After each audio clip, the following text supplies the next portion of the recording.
नमस्कार दोस्तों, आपका स्वागत है यूरेका पे।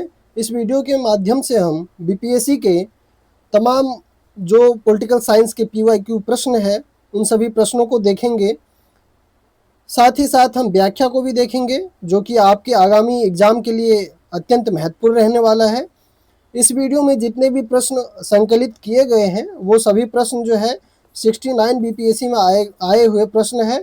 आइए इन सबको हम व्याख्या के साथ में देखेंगे, जिससे कि आपका अधिक से अधिक प्रश्न जो है एग्जाम में बन सके। तो दोस्तों आइए आरंभ करते हैं पहले प्रश्न से। पहला प्रश्न है, किसी समुदाय को अनुसूचित जनजाति के रूप में घोषित करने के लिए आवश्यक विशिष्टताएं हैं। 4 विशिष्टताएं दिया गया है। पहला है कि आदिम लक्षणों के संकेत, विशिष्ट संस्कृति, भौगोलिक अलगाव, बड़े पैमाने पर समुदाय के साथ संपर्क में संकोच या शर्म। तो इसमें से जो दोस्तों सही आंसर चुनना है हमें, वो इनके सभी देखा जाए तो ये सभी विशेषताएं जो है भारत में अनुसूचित जनजाति के लिए निर्दिष्ट किए गए हैं। तो आपका जो सही आंसर है वो डी है, उपयुक्त सभी सही है। किसी भी समुदाय को अनुसूचित जाति यानी कि एसटी के रूप में घोषित करने के लिए कुछ प्रमुख मानदंडों को आधार बनाया गया है, जिसमें आदिम लक्षणों के संकेत, विशिष्ट संस्कृति, भौगोलिक अलगाव और बड़े पैमाने पर अन्य समुदायों के साथ संपर्क करने में संकोच या शर्म शामिल है।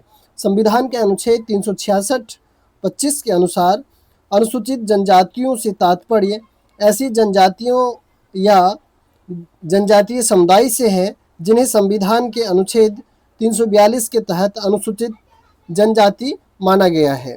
अनुच्छेद 342(1) के प्रावधान के अनुसार राष्ट्रपति को किसी भी राज्य या संघ राज्य क्षेत्र में संबंधित राज्य के राज्यपाल से परामर्श के बाद एक सार्वजनिक अधिसूचना द्वारा वहां की जनजातियों या जनजातीय समुदाय को अनुसूचित जनजाति के रूप में विनिर्दिष्ट कर सकते हैं।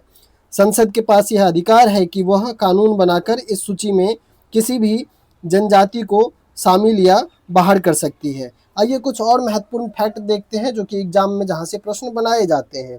आर्टिकल 330 के तहत लोकसभा में एससी और एसटी वर्ग के लिए आरक्षण का प्रावधान किया गया है।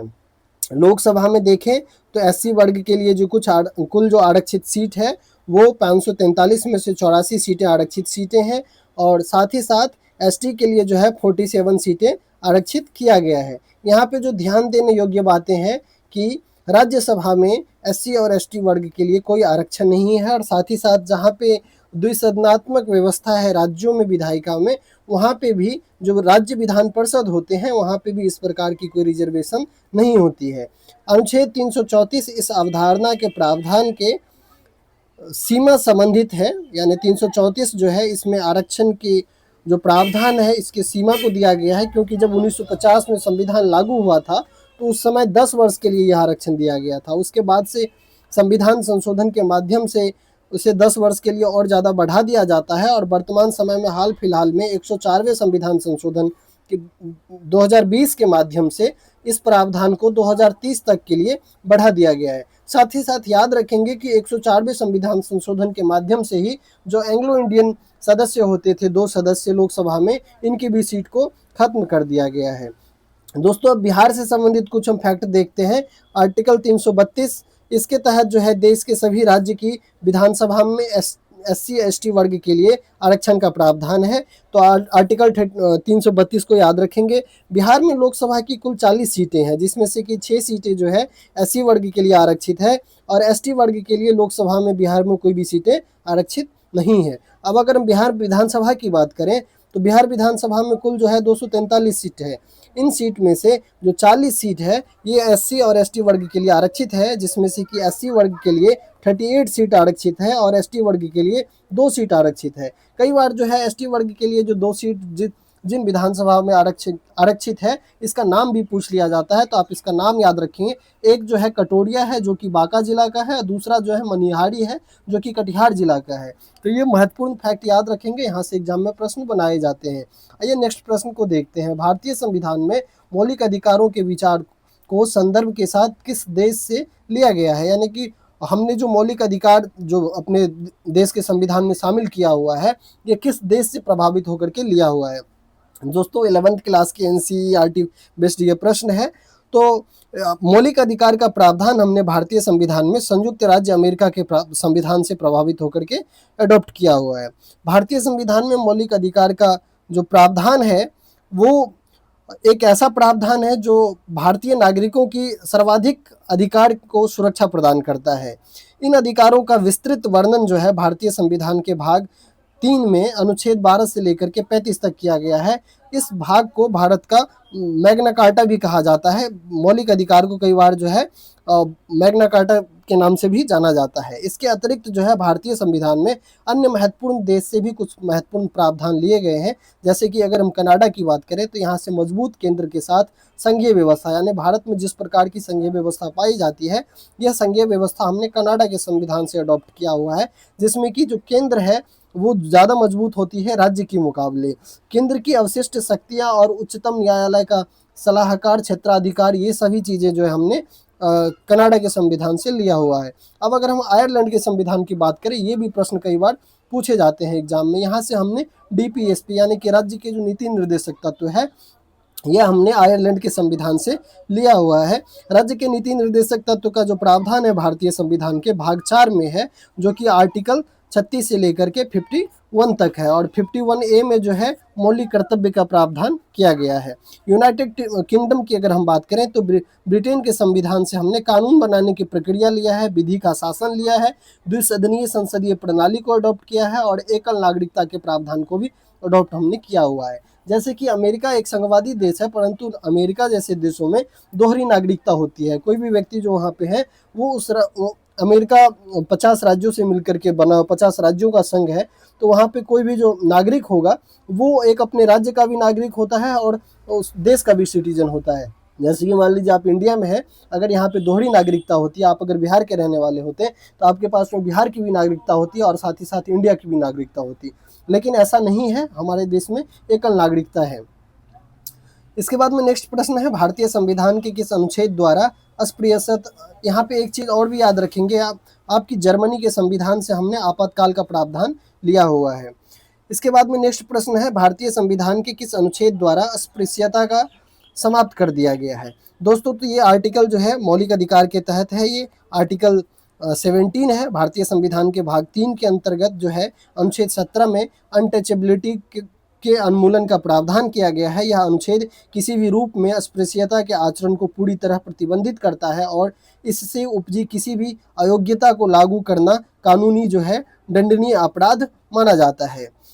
अन्य अनुच्छेद अगर हम देखें जो कि इस प्रश्न में जिक्र है इसका, तो अनुच्छेद 14 की अगर हम बात करें तो विधि के समक्ष समानता और विधियों का समान संरक्षण का प्रावधान है। ये भी मौलिक अधिकार के अंतर्गत है। इसका अर्थ है कि राज्य क्षेत्र के भीतर किसी भी व्यक्ति को कानून के सामने समानता से वंचित नहीं किया जाएगा, यानी कि रूल ऑफ लॉ होगा और सभी लोग जो है कानून के समक्ष समान माने जाते हैं। आर्टिकल 15 है, धर्म, मूल वंश, जाति, लिंग या जन्मस्थान के आधार पर किसी भी नागरिक के साथ भेदभाव का निषेध किया गया है। आर्टिकल 22 है, कुछ दशाओं में गिरफ्तारी और जो निरोध यानी कि हिरासत में लिए गए जो व्यक्ति होते हैं इनको संरक्षण प्रदान किया गया है इस अनुच्छेद के माध्यम से। नेक्स्ट प्रश्न है, उच्च न्यायालय में न्यायाधीशों की संख्या निर्धारित करने का अधिकार निम्नलिखित में से किसके पास में है। बहुत ही महत्वपूर्ण प्रश्न है और यहाँ से कई प्रश्न बनाए जाते हैं, इन सभी प्रश्नों को हम देखेंगे। दोस्तों इसका सही जो आंसर है वो डी है, राष्ट्रपति है। जो सुप्रीम कोर्ट के जो जज बनते हैं वो तो कॉलेजियम सिस्टम के तहत निर्धारित होते हैं और उनको शपथ जो है देश के राष्ट्रपति के द्वारा ही दिलाया जाता है, परंतु यहाँ पे हाई कोर्ट का जिक्र हो रहा है तो हम हाई कोर्ट की चर्चा करेंगे। तो उच्च न्यायालय में न्यायाधीशों की संख्या निश्चित करने की शक्ति जो है संविधान द्वारा भारत के राष्ट्रपति को सौंपी गई है। संविधान के अनुच्छेद 216 के प्रावधानों के अनुसार प्रत्येक उच्च न्यायालय में एक मुख्य न्यायाधीश और ऐसे अन्य न्यायाधीश होते हैं जिन्हें राष्ट्रपति समय समय पर आवश्यकता के अनुसार नियुक्त करते हैं। अब अगर हम बात करें अनुच्छेद 218 में, इसके तहत जो है हाई कोर्ट के जज पे महाभियोग का प्रावधान किया गया है, यानी कि हाई कोर्ट के जज का प्रावधान है हटाने का प्रावधान। और अनुच्छेद 218 कहता है कि जिस प्रकार से सुप्रीम कोर्ट के जज को महाभियोग के माध्यम से हटाया जाता है, उसी प्रकार से जो है हाई कोर्ट के जो जज हैं उन्हें भी महाभियोग के माध्यम से ही हटाया जाएगा। तो इसके लिए जो है 2 आधार पे महाभियोग लगाए जाते हैं। एक तो होता है सिद्ध कदाचार के मामले में, यानी कि जो प्रूव्ड जो मिसबिहेवियर है, और दूसरा जो है अक्षमता के मामले में, यानी कि जिस ऐसी सिचुएशन जिस स्थिति में कोई जज काम करने के अनुकूल न हो, तो इस आधार पे जो है उनके ऊपर में महाभियोग लगाया जा सकता है। इसके बाद में अगर महत्वपूर्ण फैक्ट को देखें तो भारत के संविधान के भाग 6 में अनुच्छेद 214 से 231 तक जो है हाई कोर्ट के गठन एवं शक्तियों का वर्णन किया गया है इस अनुच्छेद में। वर्तमान में भारत में कुल 25 उच्च न्यायालय है और आर्टिकल 219 के तहत हाई कोर्ट के जजों को शपथ दिलाने का कार्य जो है राज्यपाल के द्वारा किया जाता है। इसके बाद में दोस्तों जो नेक्स्ट प्रश्न है, 5वीं अनुसूची किस विशिष्ट समूह के लोगों के शासन और हितों की सुरक्षा से संबंधित है? इसका जो सही आंसर है अनुसूचित जनजाति से संबंधित है। भारतीय संविधान की 5वीं अनुसूची विशेष रूप से अनुसूचित जनजातियों यानी कि एसटी और अनुसूचित क्षेत्र के प्रशासन तथा उनके हितों के संरक्षण से संबंधित है। भारत सरकार ने भारत के ऐसे क्षेत्रों को अनुसूचित क्षेत्र के रूप में घोषित किया है जिन्हें राष्ट्रपति के आदेश द्वारा ऐसा अधिसूचित किया जाता है। वर्तमान समय में देश के 10 राज्य में 5वीं अनुसूची के तहत अनुसूचित क्षेत्र विद्यमान है। ये जो राज्य हैं आंध्र प्रदेश, छत्तीसगढ़, गुजरात, हिमाचल प्रदेश, झारखंड, मध्य प्रदेश और महाराष्ट्र, उड़ीसा, राजस्थान और तेलंगाना इसमें शामिल है। इसके बाद में दोस्तों नेक्स्ट प्रश्न है, भारतीय सर्वोच्च न्यायालय ने किस मुकदमे में सर्वप्रथम जो है संविधान के मूल ढांचे जो बेसिक स्ट्रक्चर है इसके सिद्धांत को प्रतिपादित किया? तो दोस्तों इसका जो सही आंसर है बी है, केशवानंद भारती मुकदमा। बहुत ही फेमस है ये। आइए व्याख्या को देखते हैं। भारतीय सर्वोच्च न्यायालय ने यानी सुप्रीम कोर्ट ने अपने ऐतिहासिक निर्णय केशवानंद भारती बनाम केरल राज्य जो कि 1973 के मामले में पहली बार जो है संविधान के मूल ढांचे के सिद्धांत का प्रतिपादन किया था। न्यायालय ने स्पष्ट किया था कि संविधान के अनुच्छेद 368 जिसमें कि संविधान में संशोधन का प्रावधान है, इसके तहत जो है संसद के पास संविधान के किसी भी हिस्से यहाँ तक कि मौलिक अधिकार में भी संशोधन करने की व्यापक शक्ति तो है, लेकिन वह ऐसा कोई तब्दीली नहीं कर सकती है जिससे संविधान का जो मूल स्वरूप या उसका जो मूल बुनियादी जो बेसिक जो स्ट्रक्चर है वो नष्ट हो जाए या फिर कमज़ोर हो जाए। नेक्स्ट जो एक इम्पोर्टेंट केस है इससे संबंधित वो है गोलकनाथ बनाम पंजाब राज्य 1967 का। इस मामले में न्यायालय ने कहा था कि संसद मौलिक अधिकार को कम या समाप्त नहीं कर सकती है। इसके नेक्स्ट जो केस है वो है मिनर्वा मिल्स बनाम भारतीय संघवाद 1980 का है। इस ऐतिहासिक मामले में सर्वोच्च न्यायालय ने यह पुनः दोहराया कि भारतीय संविधान मौलिक अधिकारों और नीति निर्देशक सिद्धांतों के बीच संतुलन की नींव पर टिका हुआ है। कई बार जो है इन केस के जो है क्रोनोलॉजिकल ऑर्डर से भी प्रश्न बनाए जाते हैं, तो इसके आप ईयर को भी याद रखेंगे। साथ ही साथ जो बेसिक स्ट्रक्चर जो केशवानंद भारती बनाम केरल राज्य का मुकदमा है ये बहुत ही इम्पोर्टेंट है, इसे आप जरूर याद रखें। दोस्तों नेक्स्ट प्रश्न है, सूची 1 को सूची 2 के साथ में सम्मिलित कीजिए तथा नीचे दिए गए कोड का प्रयोग कर सही उत्तर का चयन करें। इसमें पार्टी का नाम दिया गया है और इनके स्थापना वर्ष को पूछा जा रहा है। तो देखिए तो कम्युनिस्ट पार्टी ऑफ इंडिया की जो स्थापना है वो 1925 में हुआ था और भारतीय कम्युनिस्ट पार्टी मार्क्सवादी जो है इंडिया चाइना वॉर के बाद में एस्टेब्लिश हुआ था 1964 में। बहुजन समाजवादी पार्टी की बात अगर हम करें तो बहुजन समाजवादी पार्टी का गठन जो है 1984 में हुआ था और साथ ही साथ तृणमूल कांग्रेस जो है नई पार्टी है 1998 में इसका गठन हुआ था। आपका जो सही आंसर है वो डी है। नेक्स्ट प्रश्न को देखते हैं, किन किन अनुच्छेदों के अंतर्गत अध्यक्ष सदन के किसी सदस्य को उसकी मातृभाषा में बोलने की इजाज़त दे सकता है? दोस्तों ये बहुत ही इम्पोर्टेंट प्रश्न है, यहाँ से प्रश्न जरूर बनाए जाते हैं। आपका सही आंसर सी है, अनुच्छेद 120 ए है। भारतीय संविधान के अनुच्छेद 120 ए संसद में प्रयोग की जाने वाली भाषा से संबंधित है। इसमें यह स्पष्ट प्रावधान है कि यदि संसद का कोई सदस्य हिंदी या अंग्रेजी में अपनी बात प्रभावी ढंग से व्यक्त करने में असमर्थ है तो लोकसभा अध्यक्ष जो है या फिर जो राज्यसभा के सभापति होते हैं उस सदस्य को सदन में अपनी मातृभाषा में बोलने की अनुमति दे सकते हैं। अनुच्छेद 110 क्या कहता है? यह धन विधेयक की परिभाषा से संबंधित है। अनुच्छेद 122 जो है इसके द्वारा न्यायालयों द्वारा संसद की कार्रवाई की जांच न किए जाने से संबंधित प्रावधान किया गया है। यानी न्यायालय के जो आदेश होते हैं उसका जो है न्यायालय का जो कार्रवाई है उसे संसद में जांच नहीं किया जाएगा, इस बात का प्रावधान 122 में किया गया है। नेक्स्ट प्रश्न है, कॉलेजियम प्रणाली के बारे में निम्नलिखित कथन पर विचार कीजिए। तो दोस्तों कॉलेजियम प्रणाली के बारे में स्टेटमेंट यहाँ पे 4 स्टेटमेंट दिया गया है। पहला स्टेटमेंट है, सुप्रीम कोर्ट कॉलेजियम एक 5 सदस्यीय निकाय है जिसकी अध्यक्षता भारत के मौजूदा मुख्य न्यायाधीश करते हैं और उस समय इसमें न्यायालय में कार्यरत 4 अन्य वरिष्ठतम न्यायाधीश शामिल होते हैं। तो दोस्तों ये जो आपका जो अगर इसमें सही कथन देखें तो आपका ये पहला कथन सही है। संसद ने विधि द्वारा कॉलेजियम प्रणाली आरंभ किया, नहीं, ये ऐसा नहीं है, ये समय के साथ खुद ही डेवलप हुआ था। जो थर्ड है, उच्चतम न्यायालय और उच्च न्यायालय के न्यायाधीश की नियुक्ति कॉलेजियम प्रणाली के माध्यम से की जाती है। जो तीसरा है ये सही है। कॉलेजियम प्रणाली की शुरुआत वर्ष 1993 में न्यायाधीश पीएन भागवती के ऐतिहासिक फर्स्ट जज मामले के उपलक्ष्य में की गई थी, तो ये गलत है। आइए इसकी व्याख्या को देखते हैं। कथन 1 और 3 जो है बिल्कुल इसमें सही है।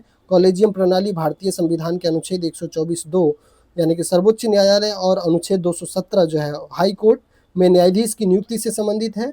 वर्तमान में सुप्रीम कोर्ट कॉलेजियम एक 5 सदस्यीय निकाय है। इसकी अध्यक्षता भारत के मुख्य न्यायाधीश सीजीआई करते हैं और इनमें 4 अन्य वरिष्ठतम न्यायाधीश शामिल होते हैं। कथन 2 जो है इसमें गलत है। यह प्रणाली संसद के किसी अधिनियम या संविधान के मूल प्रावधान द्वारा स्थापित नहीं की गई, बल्कि यह पूर्णतः सर्वोच्च न्यायालय के न्यायिक निर्णयों के माध्यम से विकसित हुई है।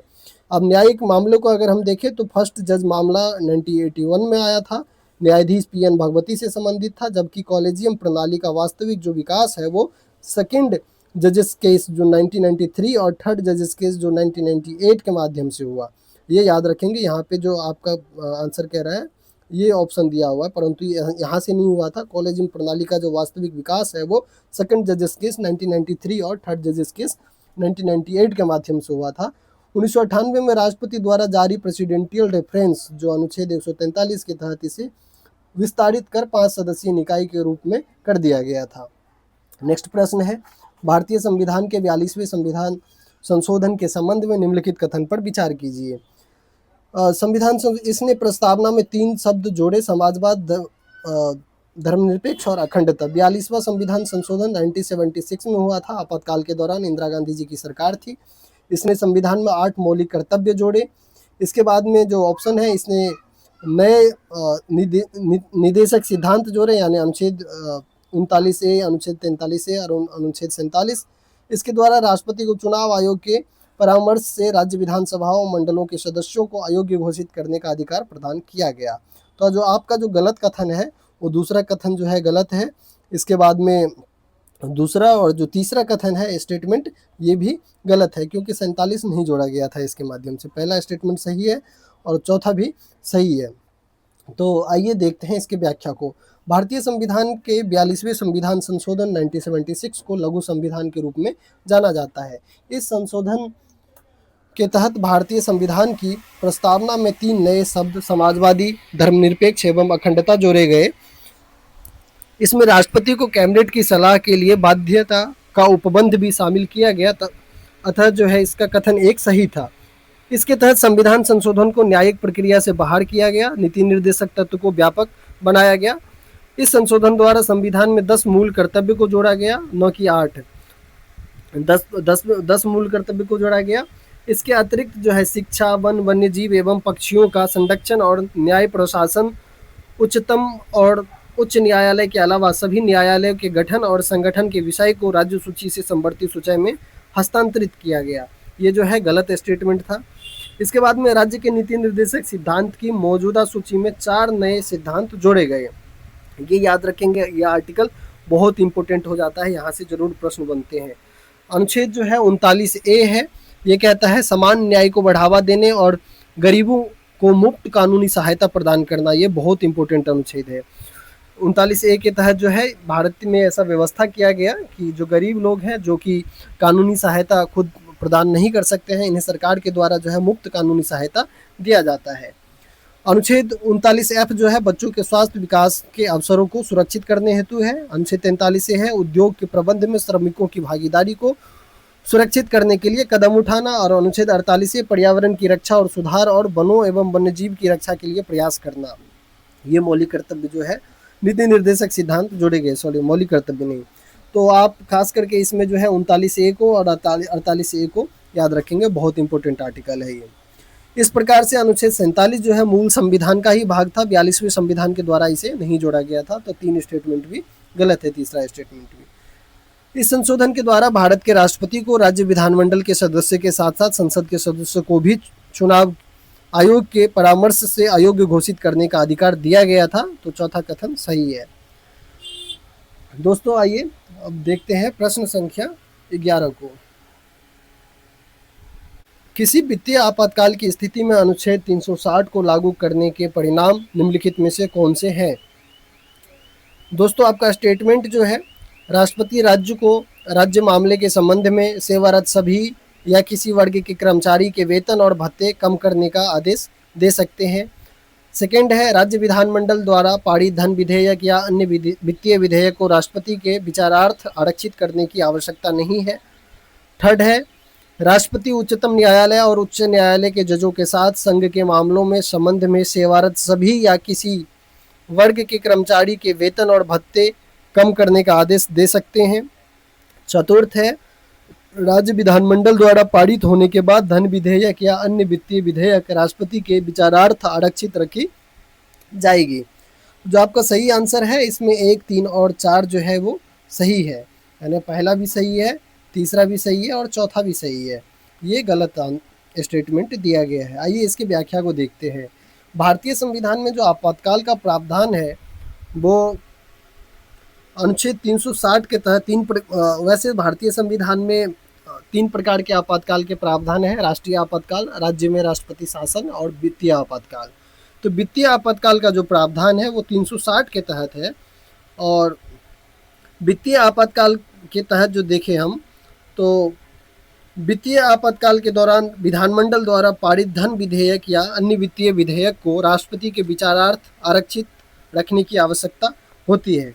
भारतीय संविधान का अनुच्छेद 200 एवं 201 जो है, राज्य विधायिका द्वारा पारित विधेयकों को दी गई सहमति के संबंध में राज्यपाल की शक्तियों और राज्यपाल की अन्य शक्तियों जैसे राष्ट्रपति के विचार के लिए विधेयक को आरक्षित करने से संबंधित है। तो ये 2 आर्टिकल याद रखेंगे, दोनों राज्यपाल की शक्ति से संबंधित है विधेयक के मामले में। दोस्तों आइए देखते हैं क्वेश्चन संख्या 12 को।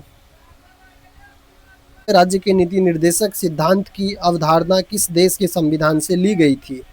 तो दोस्तों नीति निर्देशक सिद्धांत की जो अवधारणा है ये हमने आयरलैंड के संविधान से अडॉप्ट किया हुआ है।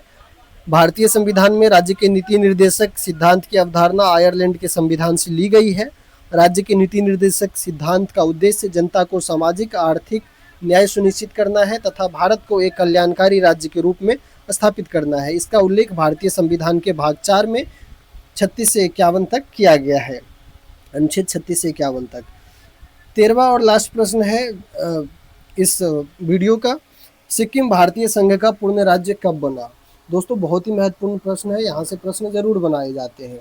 1975 में सिक्किम भारतीय संघ का पूर्ण राज्य बना था। सिक्किम 1975 में अगर देखें तो यह पूर्वोत्तर भारत का एक राज्य है सिक्किम। इसके उत्तर एवं उत्तर पूर्व में चीन, पूर्व में भूटान, पश्चिम में नेपाल, जबकि दक्षिण में यह पश्चिम बंगाल राज्य से घिरा हुआ है।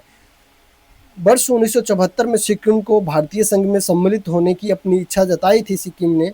तब भारतीय संसद द्वारा 35वां संविधान संशोधन अधिनियम 1974 लाया गया। इसके तहत सिक्किम को एक एसोसिएट स्टेट का दर्जा मिला, लेकिन इससे सिक्किम के लोग खुश नहीं हुए। वर्ष 1975 में सिक्किम के लोगों ने एक जनमत संग्रह द्वारा जो है वहाँ पे जो चले आ रहे शासन थे उसके वंशज का नाम था चोग्याल वंश था, तो चोग्याल शासन को समाप्त करने के पक्ष में मत दिया इस जनमत संग्रह में। इस प्रकार से फिर 36वां संविधान संशोधन अधिनियम 1975 आया और इसके बाद में जो है सिक्किम भारतीय संघ का 22वां और पूर्ण राज्य बना। दोस्तों इस वीडियो में इतना ही, मिलते हैं एक और वर्ष के प्रीवियस ईयर प्रश्न के साथ में नेक्स्ट वीडियो में। आपको अगर ये वीडियो पसंद आया हो तो कृपया चैनल को सब्सक्राइब करें, वीडियो को लाइक करें, अपने दोस्तों के साथ जरूर शेयर करें। धन्यवाद।